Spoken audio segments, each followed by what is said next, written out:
I was arrested, charged with a 4-year felony for flying my drone. Okay. I was arrested, the drone was detained.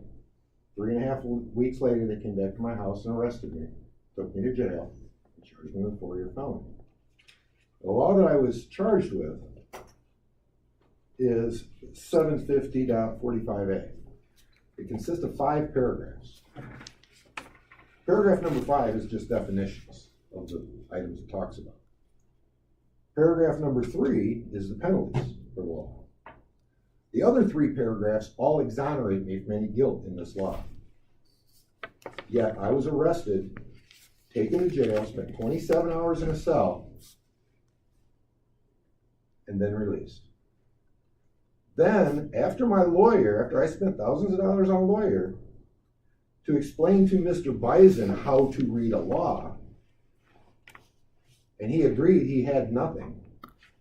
He didn't just drop the charges, as the American Board Association's ethics code says he should have, because his duty as a prosecutor is to seek justice, not convictions. So even after he knew that I was completely innocent and had broken no laws, he didn't dismiss the charges. No, he offered a plea deal at that point, which still would have got me $1,500, could have got me a $1,500 fine and 90 days in jail. It cost me several $100s just for my lawyer to bring that offer back to me and say, you would be crazy to accept this. You have done nothing wrong. And then he had to take that back to Bison, and Bison, all right, we'll drop the charges. Okay. Some of you may have seen the video I did on YouTube, the interview I did. Okay, in 6 weeks I received 36,000 views. That was one channel with 2,000 subscribers, or 200,000 subscribers. I'm currently in contact with 11 different First Amendment audit sites with a subscribership of over 10.5 million. I'm launching my video here shortly. I've got video from all the data. I'm still waiting for the dash cams or body cams from the state police. They have FOIA'd a lot of stuff. I'm going to release that on all 11 of those channels, along with my own personal channel. I'm going to name names and give phone numbers if people want to regress their grievances. These 11 channels have a viewership of millions. They have 10.5 million subscribers. Okay? So I'm doing this because I want to apply pressure. I was unjustly arrested, unlawfully charged. I believe there are federal crimes that took place here.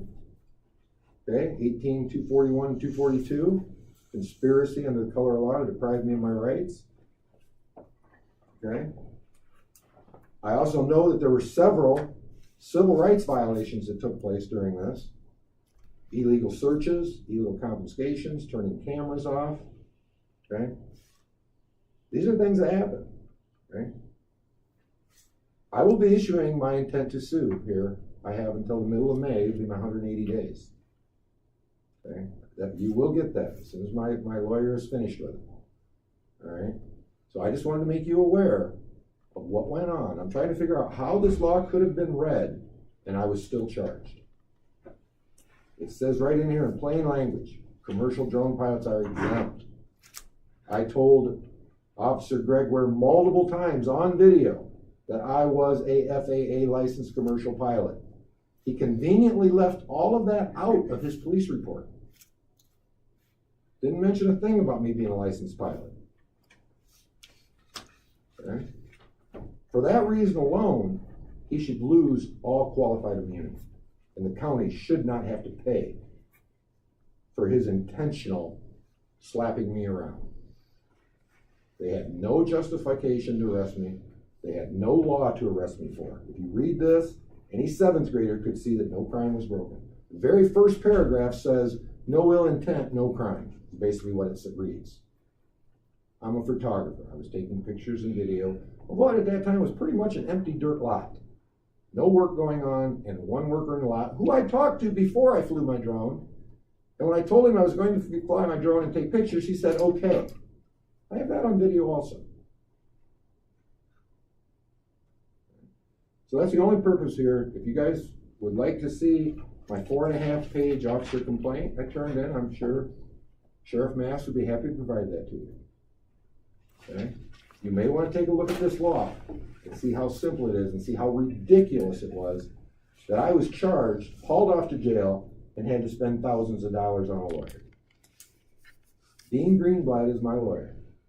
He's one of the top aviation and second amendment lawyers in the state, and he's not cheap. The problem is, I only want to recover the money I had to put out of my pocket and that I lost. I couldn't use my drone for 4.5 weeks, which I used to make money, okay? But a lawyer won't work for that kind of money.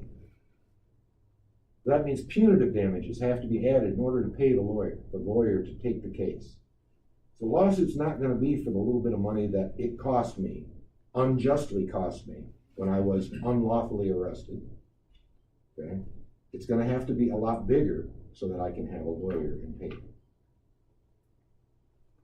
That's all I've got to say. Thank you for your comments, sir. Thank you.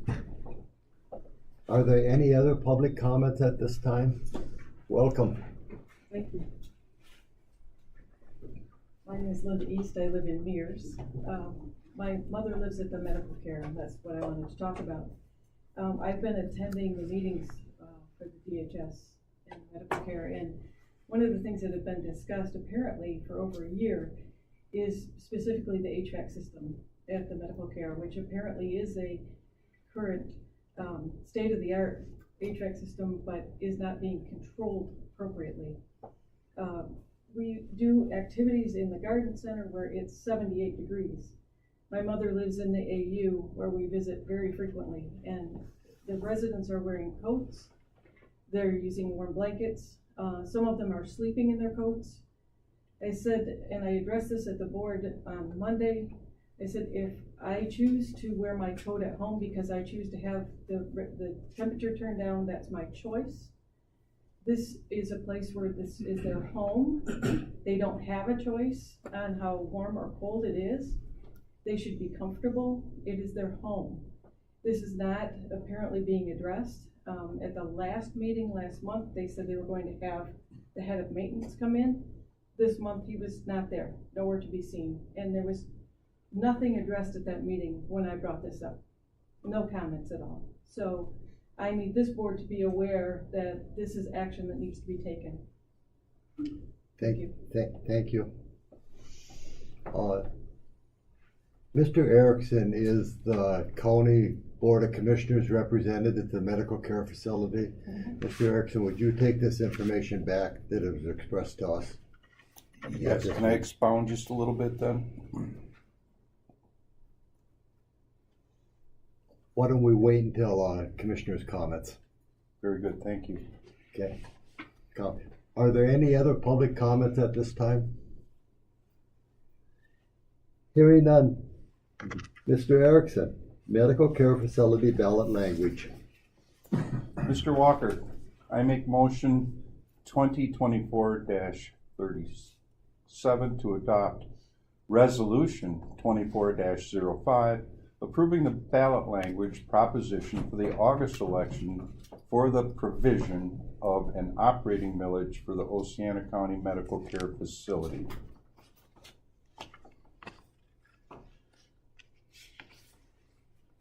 Mr. Erickson, do you have that in front of you? Yes, sir. Would you like me to read it? Because we asked for changes to this, would you please read that ballot language? Yes, sir. Resolution 24-05, resolution reference to medical care facility millage. Moved and seconded to approve the language of the following ballot proposal for the purpose of funding the operations of the Oceana County Medical Care Facility for placement on the primary election ballot on Tuesday, August 6, 2024. Oceana County Medical Care Facility operating millage. This proposal reestablishes the 2 mil millage previously approved by the electors that expired after the December 2023 levy. The Headley Amendment previously reduced this millage to 1.973 mils.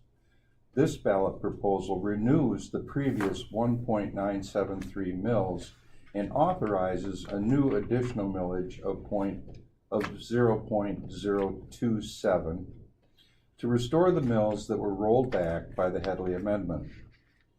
shall the limitation upon the total amount of taxes may be levied against all taxable property within Oceana County be of $2 per thousand against all taxable property in Oceana County for a period of 8 years, 2024 through 2031, inclusive, for the purpose of funding the operations of the Oceana County Medical Care Facility.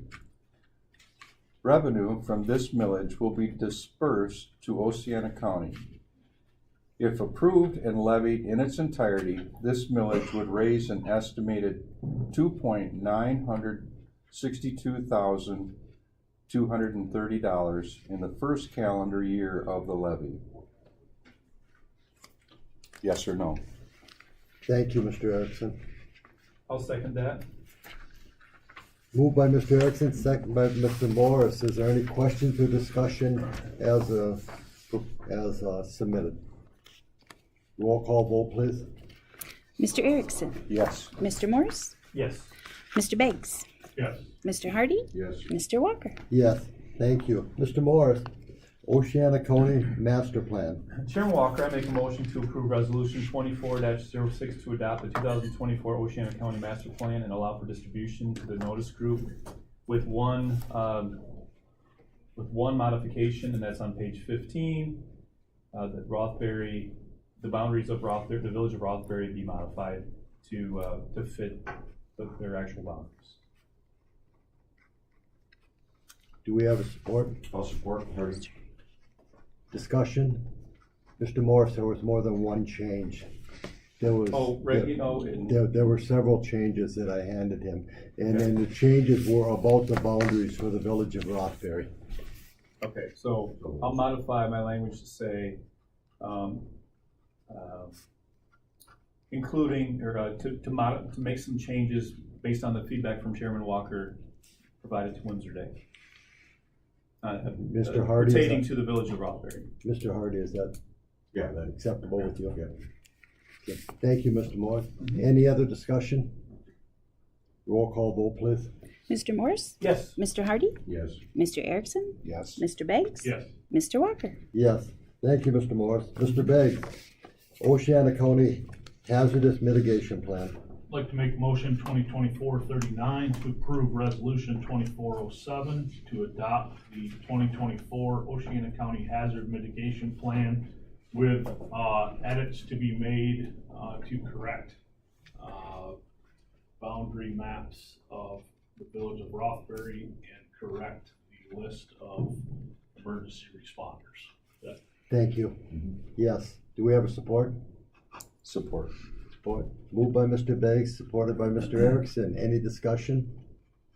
Roll call vote, please. Mr. Beggs, Yes. Mr. Erickson, Yes. Mr. Morris, Yes. Mr. Hardy, Yes. Mr. Walker. Yes.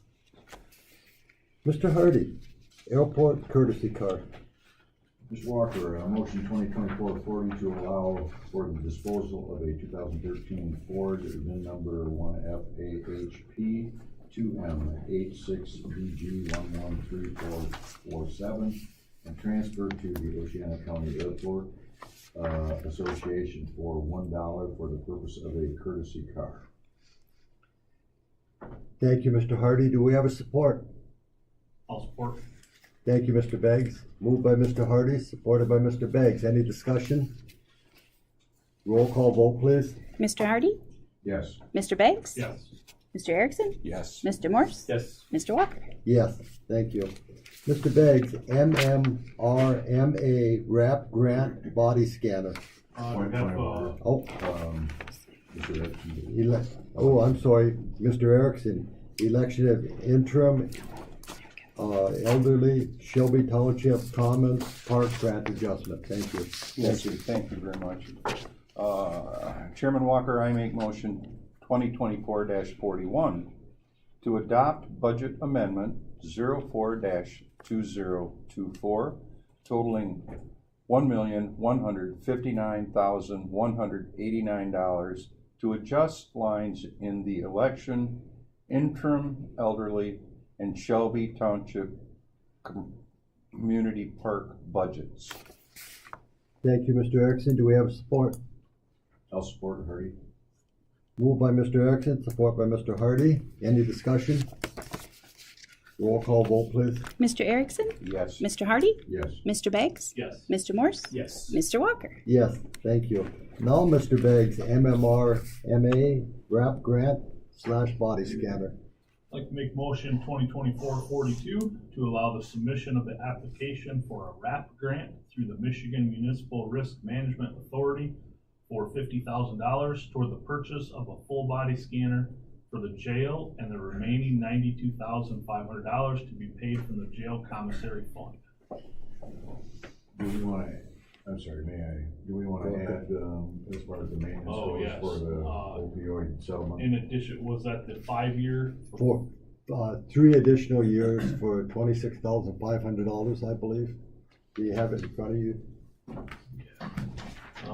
With the additional 3-year, warranty for a total of 4 years, parts and labor, for $26,700 to be paid from the opioid fund settlement. Yeah. Thank you, Mr. Beggs. Thank you, Mr. Hardy. Do we have a support for the motion? I'll support that, Morse. Discussion? Roll call vote, please. Mr. Beggs? Yes. Mr. Morse? Yes. Mr. Erickson? Yes. Mr. Hardy? Yes. Mr. Walker? Yes, sure. Thank you to Lieutenant Schneider for working on that. Mr. Hardy, payment of claims. Yes, Mr. Walker, board approval for accounts payable and release of funds for Thursday, March 28th, 2024. The following: ambulance fund, $58.60. Indigent Defense Fund, $13,093.08. Department of Veteran Affairs, $6,074.70. Technology and Innovation Fund, $12,701.12. Building Department Fund, $17,432.44. General Fund total, $80,884.84. For a grand total of $430,244.78. Thank you, Mr. Hardy. Do we have a support for payment of claims? Support. Thank you, Mr. Erickson. Discussion? Roll call vote, please. Mr. Hardy? Yes. Mr. Erickson? Yes. Mr. Morse? Yes. Mr. Beggs? Yes. Mr. Walker? Yes, thank you. Reports from the commissioners. Mr. Morse? Yeah, just a reminder, I told you about a couple weeks ago at our last board meeting, but a week from today is that action planning meeting. It's wrapping up the Donahoe workforce diversification, economic diversification, workforce development study, and that's from 12 to 2 next week at the Griswold building. Also, you will be receiving an email from Jessica at the administrator's office. It's that time of the year where we're going to start working on Tracy's evaluation, and you'll receive a new evaluation form as well as last year's completed evaluation. Just be on the lookout for that. On Tuesday, would you send out a reminder to the board members Sure. on the meeting on For Thursday? Thursday. And lunch will be provided as well.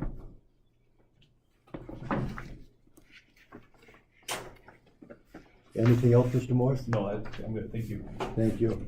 Mr. Erickson? Mr. Walker, I'd like to report at the Crystal Valley Dam. We've already had Soils and Structures did their preliminary boring on site. Mr. Tiffany is working right now with a couple of different contractors on a remediation plan based on the soil density from the borings. So, as anyone would recall, the embankment was made as a railroad trestle a little over 100 years ago. And then it was rebuilt in 1938 for the present structure. There's not anything truly significantly of worry right now, but we should have an answer back from a couple of the contractors on a remediation plan to stop any seepage that we have underneath that. Another interesting thing that is big news here is West Shore Community College is looking at buying the old Gales IGA site for a satellite for our community college out of Scottville. Steve Ward's working on it with City of Hart, and Nicole has been very involved in it. It's some pretty exciting news to put another good entity on State Street and reuse the old Gales IGA building. Last night I attended the MTA meeting out in Walkerville. Levitt Township was the township that hosted it. We were at the church downtown, and what we did have last night, a couple presentations. Fleece and Vanderbrook came and did a comprehensive presentation on the services that are available from them, and in regards to townships. And it should be noted that Hart Commons was a Fleece and Vanderburg project, and as nice as Hart Commons has turned out, it's a full-service turnkey engineering firm that can take it all the way through the construction phases. And also, Stephanie Moore from the Oceana County Council on Aging was there, and she gave a very good presentation on their millage request that was before us here last month. Very good presentation in front of everyone there, and explained the necessity of that millage being passed by the voters. So I was very happy that Stephanie was there. It was a well-attended MTA meeting last night. Connie Cargill will be taking the presidency of the Michigan Township Association, so we will have a gal from Golden Township that'll be very well connected in the Township Association. That worked well. And I'd like to address also what came before us in public comment as regards to medical care. I am a liaison on that board. I do not have a vote. Basically, my only operation is I can comment at the end as we do, but all of you know my affection and commitment to our medical care facility. As a little boy, I went to the pork farm and visited Helen Hodgers out there before our medical care was even built. And I've watched that medical care since its infancy as a boy, and it serves our community very well. There are some shortfalls that we have that we're dealing with there at the medical care. COVID was the worst thing we dealt with. I can't say this enough. The loss of population was tremendous. We're running about 78, 80. We'd like to be up over 100. That would make it a much more viable business model. We do lose money on a monthly basis, but the hemorrhaging seems to have been brought under control, and the ship is being righted. And the administrator, Corey Hansen, has been in charge of that for the last couple of years. He followed Gary Davis. Gary was in the height of the pandemic. But we've been able to turn the tide on the losses. Floors are opening up. The cost of RNs is very expensive, and we can't open more beds until we can add in more CNAs, more LPNs. Housekeeping is a major concern before we can add to our beds. It's a complex issue that we are working out of right now. And as was mentioned earlier, the AU, the Alzheimer's unit, the Margaret Fearing unit on the end, I've heard this concern. It has been addressed by the board. It was left up to the administrator to take care of that issue, and as you'd heard today, it might not be completely taken care of yet, but Mr. Hansen has since resigned. We are now searching for a new medical care facility administrator. I believe we have seven resumes at this time, and beginning next month, the interview process will start for a new medical care administrator. One of the things that has changed is the complexion of the board. Unfortunately, we lost Christine Jensen, who was very dedicated to our medical care board for many, many years. She just passed away a couple months ago, and in her place, we have Dale Daines that this board took that, made that referral for Dale. Dale had worked at the medical care facility for about 40 years, so he saw this installation of a state-of-the-art heating system. Dale's very aware of this right now. Dale, I think, is a good person that can take a better look at this and make the proper management adjustments in the structure of power on who gets to touch the thermostat. And once we figure out who's in charge of the thermostat, I think we can fix the problem. Thank you. Thank you. For our next meeting, maybe you can give us a little bit of an update on the walkthrough with the health department building? I can do it right now if you'd like to. We have time. We had an excellent meeting yesterday at the health department. It was great. Tracy came out, brought Brian, our chief, and Brian's got a wealth of knowledge. He's really good. He's been working up and down the halls here through all of the relocation of everything we do in this building. But we met with Kevin Hughes, and we met at the health department. They're not utilizing all of the office space that they could, but we had a good look at the plan. We had a great discussion, and what turned out to be easiest for everyone, and I do hope we see it come to fruition, is that when you enter the medical care, or excuse me, the Department of Health building, on your right, you've got a counter for your water test, your septic test, all of those services, and on your left, you've got the WIC program in the health department. So there's two windows on the left, a window on the right. Dead in front of you is the large conference room.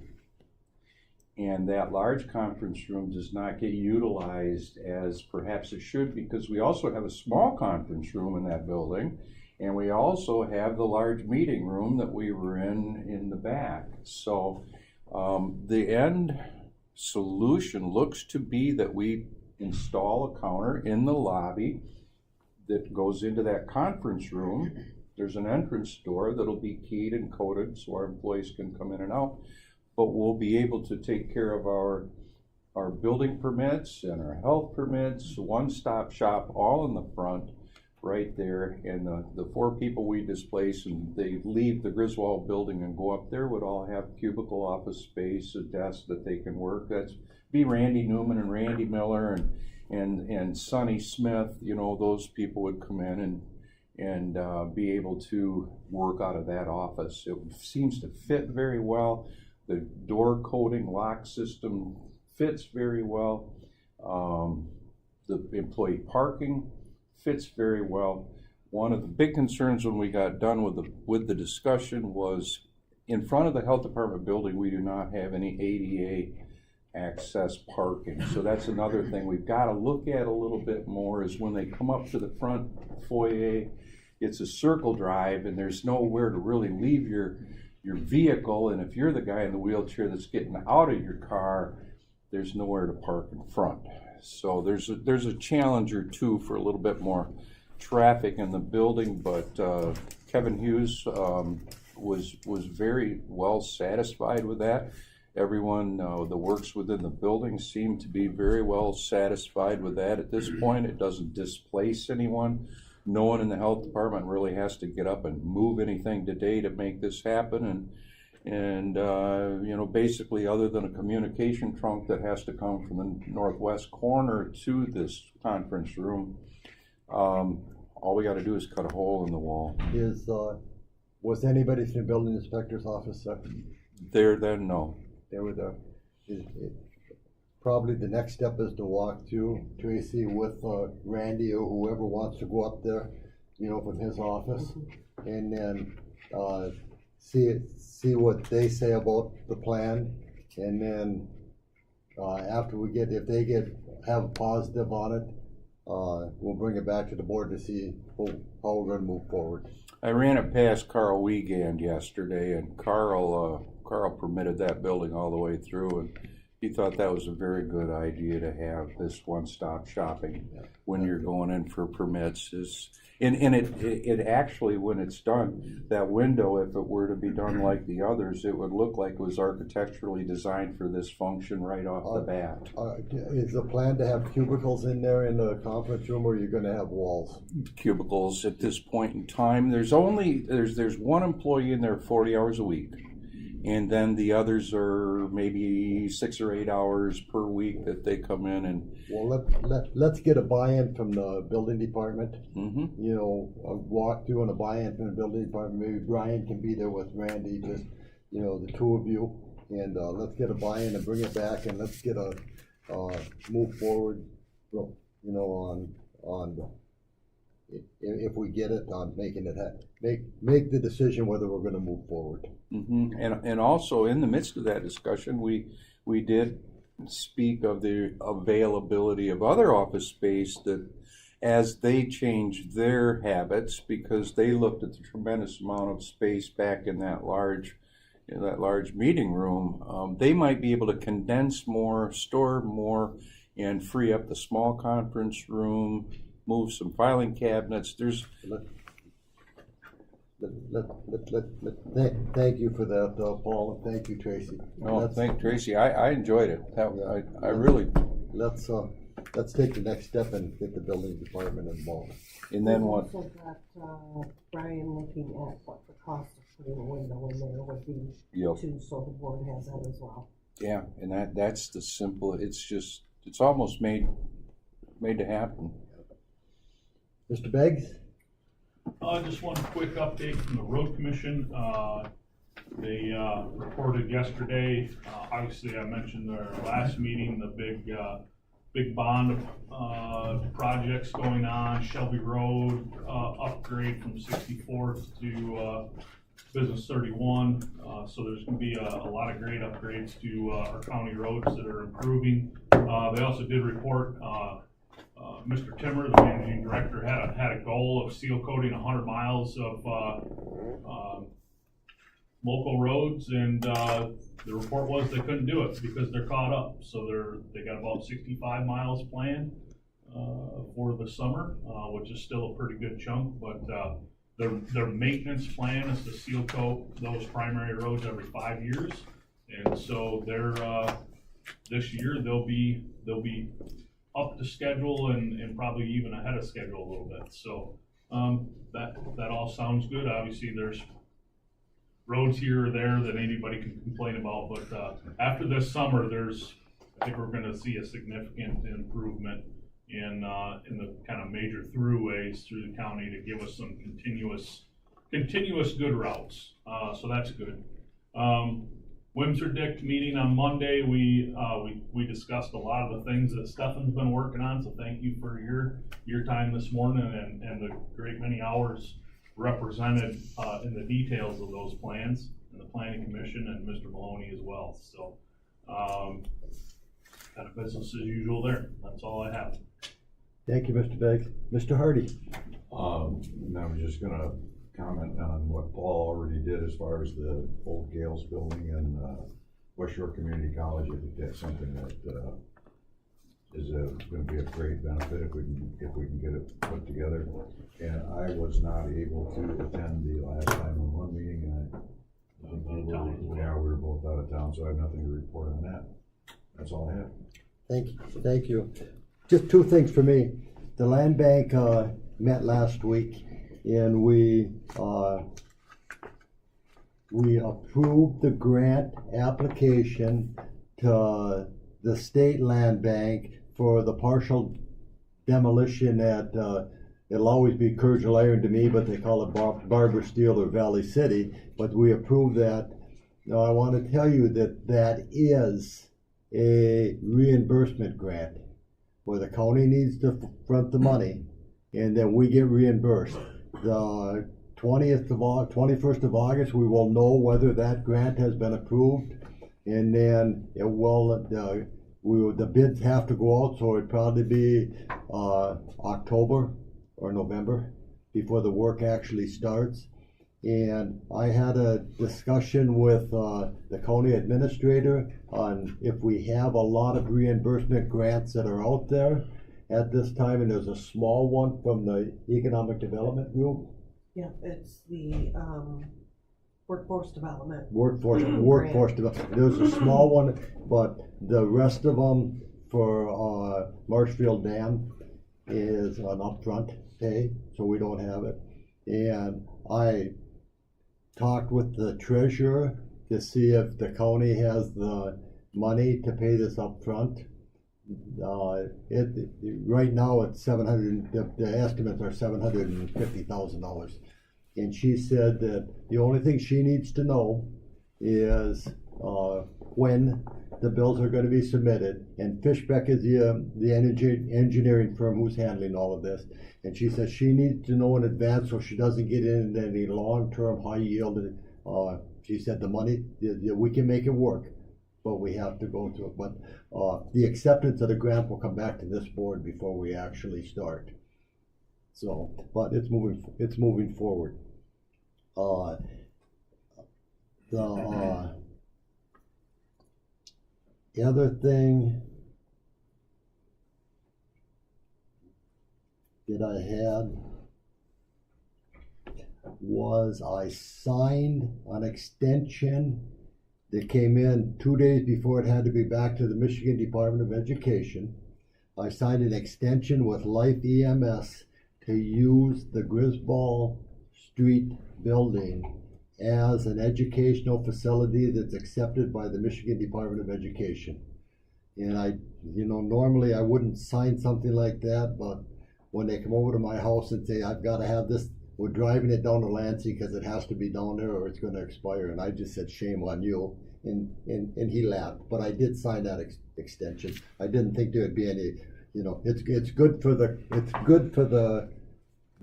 county to have that accepted as an educational facility, not only for Life, but for anybody else who wants to bring in a program there. So it's good to have that there. And that's all that I had. Janet? I don't have anything. Tracy? No, I believe I shared enough today. Okay. Sheriff, did you have anything else for us? Our jail population's up a little bit. We've been up in the middle 50s this last week. The guys on the road have been pretty busy with, we've had a few B&Es. We had some weather-related things in the last couple of weeks, but, and we've hired a new deputy to, we're trying to fill that void out in Golden Township, et cetera. So we're got several things moving. Maybe the biggest one is we got the undersheriff to leave the office for 2 weeks. He's been on vacation. Is he okay? Yeah, oh yeah. His wife's been texting me saying he's kind of in withdrawal, wondering why we're not calling him, and everybody's under marching orders not to call him. So he's in Costa Rica. He's away from town. Yeah.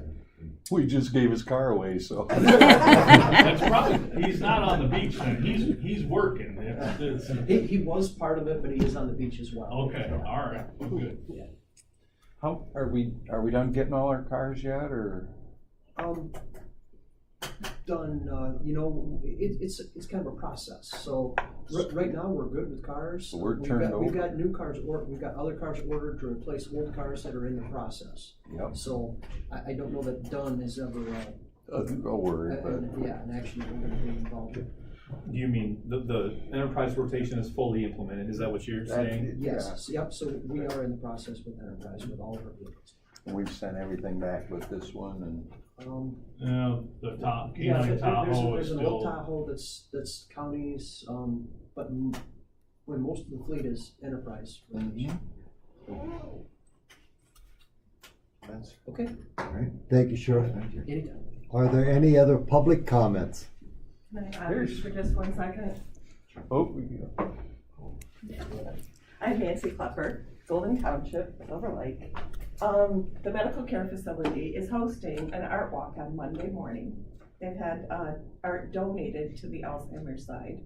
And so that's open to anybody. You're welcome to come in and walk. It starts at 10:30 and refreshments are 11:30. So I just wanted the board to know if you're free that morning, come on over. Thank you, Nancy. You're so welcome. Good afternoon. Janet Schultz, Benona Township. I just want you people to know, as a former educator, I attended a meeting at the Manistee West Shore Community Satellite, or whatever they call themselves, on Monday. And it is an absolutely beautiful place, a great place for all kinds of meetings and opportunities. So I hope whoever is involved in this talks to Manistee, because it is just gorgeous. Thank you. Any other public comments? Sheriff, before you leave, will you please see the clerk? Sure. Any other public comments? Then we stand adjourned. Thank you for being here. Bill, do you have a-